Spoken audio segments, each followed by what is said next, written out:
Hi అండి, నేను మీ కవిత. బాగున్నారా? మేము బాగున్నామండి.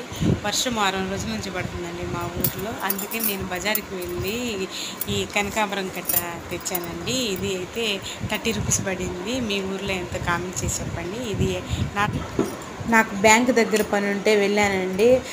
వెళ్ళినప్పుడు వస్తూ ఉంటే ఈ చెట్లు కనిపించాయి. నాకు కనకాంబరాల చెట్లు చాలా రోజుల నుంచి నాటుదామని అనుకున్నాను, కానీ వర్షాకాలంలో నాటితేనే బాగా వస్తాయని అందరూ అంటే అందుకని అప్పుడు దాకా వెయిట్ చేశానండి. కనకాంబరాల చెట్లు నాకు అయితే బతకవండి. అసలు ఎప్పుడు నాటినా కానీ 1-2 బతికి తొందరగా చనిపోతాయి. ఈసారి అయితే గట్టిగా ప్లాన్ వేసాను. ఆ అక్కని అడిగితే వేర్లు కట్ చేసేసి కలబందలో ముంచి అప్పుడు పెట్టండి అని చెప్పేసి అన్నారండి. అందుకనే నేను ఈరోజైతే కట్ చేసి కలబందలో ముంచి పెట్టాను.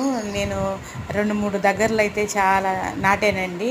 నాటిన తర్వాత ఇవి వస్తాయో రాదో చూడాలి. నచ్చితే లైక్ చేయండి, సబ్స్క్రైబ్ చేయండి.